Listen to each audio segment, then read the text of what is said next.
Bonjour les amis, bienvenue sur C17, à l'heure du repas, écoutez, en tout cas un repas chez des copains, des gens qui ont marqué toute une partie de l'histoire de La Rochelle, celle des années 80-90, souvenez-vous quand on courait au parc des expositions et on courait, des coureurs, couraient pendant 6 jours, 6 nuits avec 24 heures sur 24, le public au milieu qui mangeait de la choucroute, etc.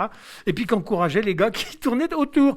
On est chez Guy Malraux qui a participé 3 fois à ces séjours de La Rochelle.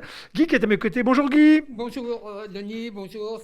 Merci de nous recevoir chez vous. Les gens ont compris que vous êtes plus qu'une graine de champion, puisque je crois qu'on a commencé par les coupes. On est que dans votre séjour où vous nous invitez gentiment. Mais il y en a plein à l'entrée, il y en a plein à la cuisine. Enfin, il y en a partout. Vous êtes une vraie graine de star, vous alors. Oh, faut être modeste malgré tout, hein. Mais ça me fait très plaisir de vous recevoir chez moi. C'est que des bons souvenirs. Alors, on va parler de cette époque-là que beaucoup d'entre vous ont connue. C'était vraiment les grandes heures, j'allais dire, sportifs populaires de La Rochelle. Alors, Guy, il est facteur. Autant dire qu'il en a dans le jarret. Je ne sais pas combien il a fait de kilomètres à distribuer ses lettres. Et puis, quand il ne courait pas pour les lettres, eh bien, écoutez, il courait pour le plaisir. Puisque, donc, bien sûr, on le retrouve sur les 6 jours. Bien sûr, on le retrouve à parcourir la France de long en large. Bien sûr, on le retrouvera aussi au marathon. Il a 76 ans aujourd'hui. Il avait commencé à 48 ans ses grandes épreuves physiques. Il a 76 ans et il courotte un peu, en tout cas il prête son image régulièrement à l'association EOL qui court toujours pour des causes solidaires, cancer du sein, etc. Et il fait des kilomètres avec les jeunes toujours. Dites donc, c'est quoi le secret de la vitalité? Vous avez des produits en parallèle? Oh, quel produit disons, je suis toujours jeune dans ma tête. Ouais. Et ça, je crois que c'est primordial. Ouais. Hein. Alors, donc, avec mon métier de facteur, je faisais par jour une quinzaine de kilomètres. Ouais. En vélo. Oui, parce qu'il y a eu plusieurs périodes. Il y a eu l'époque des facteurs plutôt à pied, après les vélos, certains voulaient des voitures électriques en avançant dans le temps. Vous, vélo? Moi, en ce qui me concerne, j'ai toujours été en vélo. Ouais. Et puis, ma foi, ma tournée était à Villeneuve-les-Salines. Ouais. J'étais facteur à Villeneuve-les-Salines pendant près de 26 ans. Ouais. Donc, j'ai de nombreux amis qui venaient m'encourager au parc des Expos, ouais, avec quelques petites gadgets. Ouais. Et Guy, alors on a des images de vous en facteur, vous n'aviez pas de mal à trouver un sponsor, puisque du coup avec la Poste, et quand on a un gars comme vous, c'est bon, la Poste faisait des économies sur votre dos, mais enfin en tout cas vous portiez haut les couleurs de la maison. Ben, effectivement, je courais pour la Poste donc, et je tiens à les remercier, et ils ont toujours été fidèles à mon égard. Ouais. Hein? Et je crois en toute modestie que j'ai montré une belle image de la Poste. J'ai couru presque dans tous les départements de France et toujours avec la couleur de la Poste. Ouais.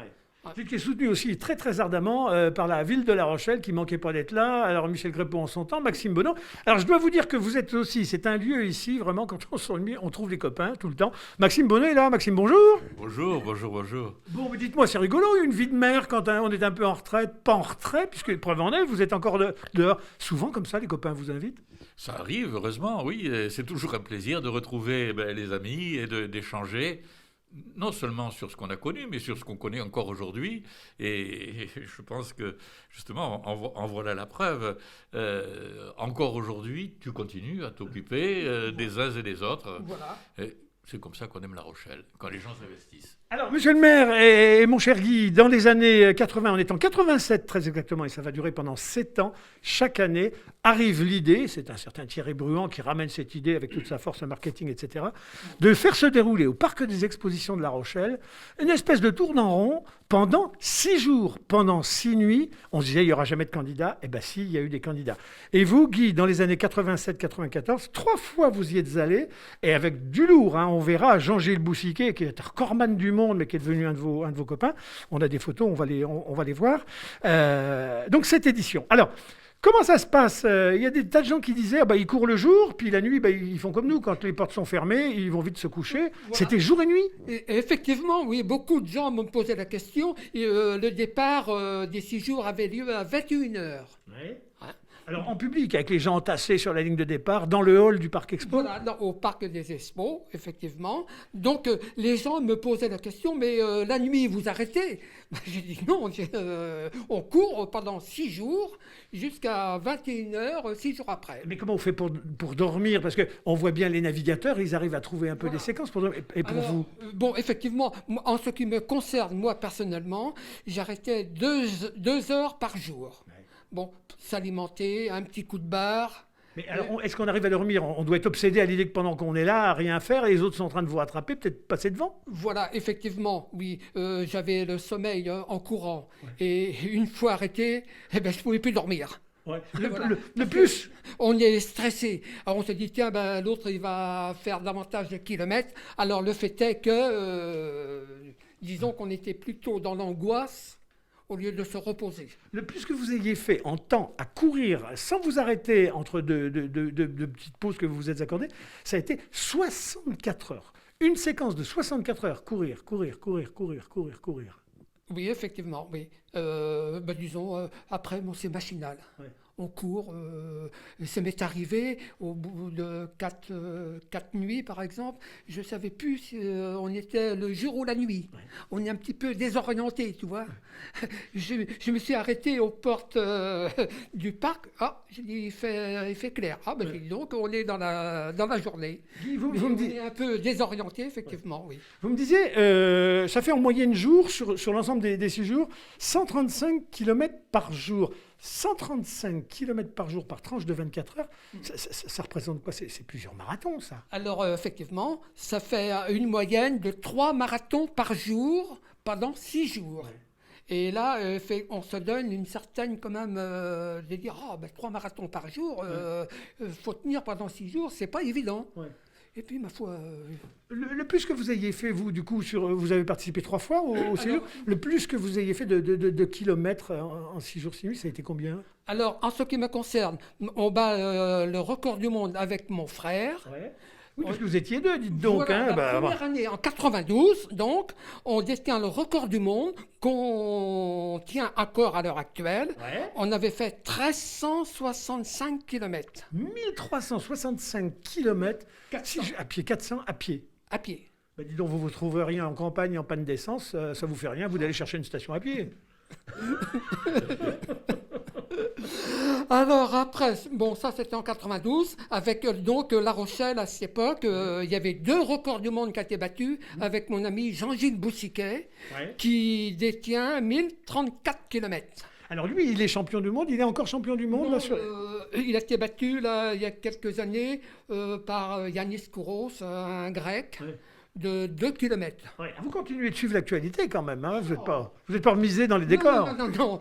Puis avec Jean-Gilles, on se téléphone 3 ou 4 fois par semaine, tu vois, on est très amis ensemble. C'est bien parce que du coup, là, il a un an de moins que vous, plus que vous. Plus que moi. Donc voilà. Il a 77 ans. Regardez, à l'époque, c'était sur les premiers 6 jours de La Rochelle, la bande de Larron qui vient... Alors c'est lui qui a gagné cette année-là, et vous êtes arrivé avec votre frère second. Et alors c'est le monsieur barbu au milieu, au cuisseau charpentu. Regardez donc un peu. Alors, dites, il fallait une préparation spéciale pour ça? Il y avait des pannes de corps pendant la course? Non, mais disons, avant de faire les 6 jours, ça demande un entraînement très intense. Le mental surtout, j'imagine. Le mental, oui. J'avais une équipe qui était toujours à l'affût, très attentif, parce que des fois, c'est comme beaucoup de coureurs, on a le coup de barre par moment. Puis des crampes, et puis les pieds sont en feu, les pieds, les godasses, il faut changer les godasses. J'ai toujours eu les mêmes chaussettes pendant 6 jours. Ah bon, sans laver, rien? Parce que j'ai dit, tant qu'on est bien, à quoi bon changer? Puis j'ai pas eu de problème. Pas eu une ampoule, impeccable. Toujours la même paire de chaussures. Parce que j'ai dit, si on change, il peut y avoir un petit quelque chose que ça ne correspond pas avec l'autre.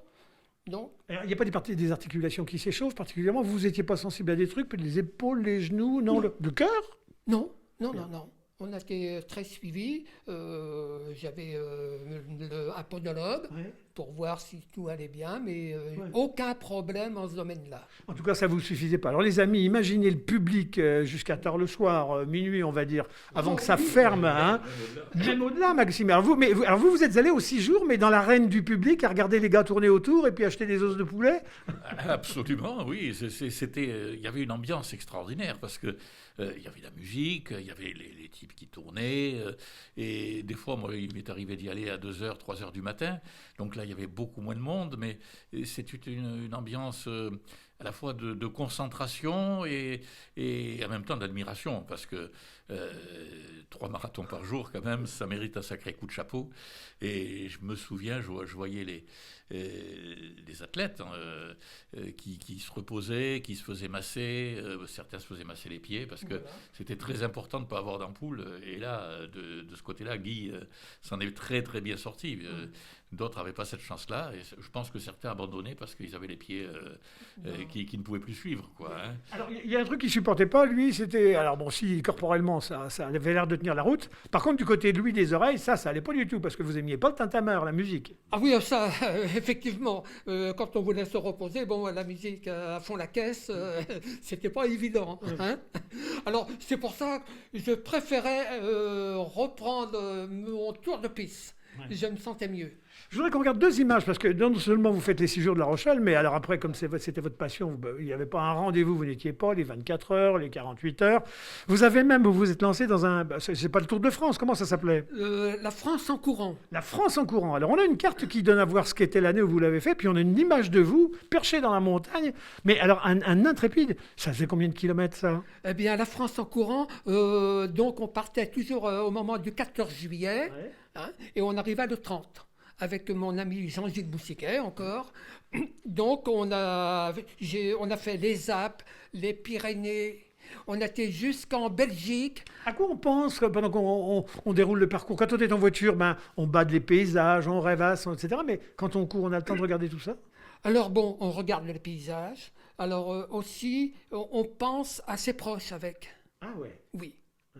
Ils disent, tiens, qu'est-ce qu'ils font à l'heure actuelle ? Bon, ils se disent, tiens, Guy, où il est, qu'est-ce qu'il fait ? Est-ce que tout va bien ? On se pose beaucoup de questions. Ouais. Là aussi, préparation spéciale un peu, des massages avant, l'entraînement dans le marais de Villeneuve. Moi, quand j'avais des grandes compétitions à faire, comme les 6 jours, les 48 heures de Surgère, que j'ai fait 14 fois. Ouais. Avec Jean-Gilles Boussiquet et moi, on fait 14 fois les 48 heures de Surgère. Ouais. Donc, on dépasse les 4000 km en 14 fois. En tout cas, ça ne vous suffit pas, Guy, puisque je vois que chaque fois que vous avez une minute et qu'il faut rendre service un peu aux autres et que ça passe par la solidarité des jambes, vous êtes là. Et je pense à l'association EOL chaque année pour le cancer du sein qui met ces jeunes en route pour ramener un peu d'argent au travers des kilomètres parcourus pour donner au cancer, contre le cancer du sein. Philippe est avec nous aussi, il fait partie des copains. J'ai un vieux fidèle à vous, vous l'avez connu tout petit, lui. Voilà, oui, quand je suis en retraite en 2001, donc ça fait 20 ans bientôt, voilà, ma dernière tournée était le 22 janvier. Ouais. Donc ça fait 20 ans. Et Philippe, j'étais son facteur. Oui. Ah. Oui, j'étais le facteur à Philippe, entre guillemets, il m'en a fait baver. Hein.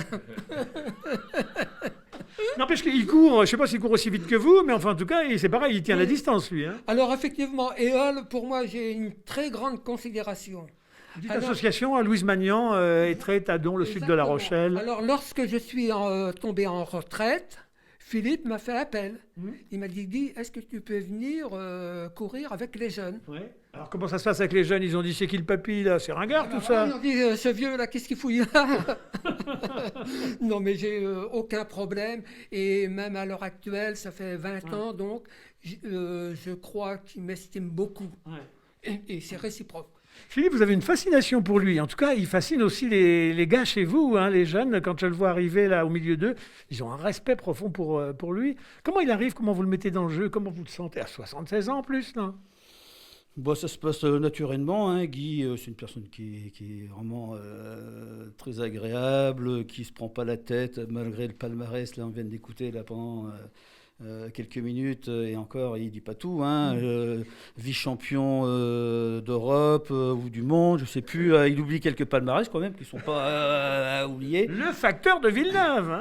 Voilà, donc moi je l'ai contacté, il est venu faire une réunion il y a quelques années avec des jeunes parce qu'ils avaient envie de faire une course pour le Téléthon, donc il fallait quand même avoir des conseils d'un grand coureur et puis j'ai appelé Guy, j'ai dit on va voir, il dit oui, je vais venir et puis on a fait cette réunion. Donc ça fait 20 ans et on ne s'est pas perdu de vue et on a refait des projets depuis. En projet, on a fait donc une fois La Rochelle-Paris pour le Téléthon, on l'a refait pour l'association Laurette Fugain. Et on l'a fait, je ne sais plus, 4 ou 5 fois le tour de la région Poitou-Charentes, là, donc il y avait 1000 km, avec 8 jeunes, où il y avait un relais, et puis pendant 4 jours, on courait sans s'arrêter, un petit peu dans l'esprit du Téléthon. Et pour l'association Symphonie 17, avec Anne-Lise aussi, qui nous suit, la présidente de Symphonie 17, qui est avec nous dans ces projets depuis des années, etc. Et puis c'est des super projets, c'est de la course, mais c'est aussi tous les bénévoles qui viennent pour conduire, voilà, c'est vraiment des projets qui mobilisent. Super, Guy, dites-nous tout, là, avant qu'on se sépare. C'est fini tout ça maintenant, aujourd'hui. Là, vous êtes douillettement installé dans le canapé, devant la télé, à regarder les horreurs du monde, et puis, vous courez toujours? Bon, je cours beaucoup moins, bien sûr. Maintenant, je cours pour me faire plaisir. Ouais. Je fais pas mal de marches à pied. Ouais. Hein. Là, bon, je me balade surtout au bord de mer. Tu vois, je vais en Goulin, Étré, Châtelaillon. En short toujours ou... La plupart du temps, je vais en short, oui. Ouais. Ouais. Regardez des jambes de jeune homme, hein, mesdames, vous allez voir. Hein. La plupart du temps, je suis toujours en short. Bon, Maxime Bonneau, c'est une belle référence, une belle manière de vieillir, c'est extraordinaire ça. Alors vous avez une passion, bon lui il court, mais alors vous, on a découvert que vous étiez passionné par la musique. Et alors, ce matin, tout à l'heure on passe près d'un petit vide-grenier, et donc on bade hein, comme ça, et puis alors les dames, et le maire saute sur un accordéon en disant, j'en cherchais un depuis longtemps, ne me dites pas que vous avez des passions pour l'accordéon de cette taille, et ne me dites pas par-dessus le marché que vous en joueriez. Non, j'ai surtout une passion pour les jouer, mais c'est vrai que quand j'étais beaucoup plus jeune, j'ai joué de l'accordéon. J'étais au conservatoire d'Alger, et j'ai suivi les cours d'accordéon du conservatoire d'Alger. Il m'en reste plus grand-chose, à vrai dire. Ça ne s'est jamais su. À La Rochelle, vous auriez été mis à l'amende bien des fois avec l'accordéon. Bon, est-ce qu'on pourrait, dans le cadre de l'intimité de cette petite réunion, l'activer pour voir si ce que vous dites est vrai? Parce que là, sincèrement, j'ai l'impression qu'il manque des boutons, mais enfin bon, même une dent en moins dans une bouche, c'est pas forcément laid. Hein. Je n'ai jamais joué d'un instrument pareil, mais si vous y tenez, tant pis pour vous. Allez les amis, c'est un scoop en direct.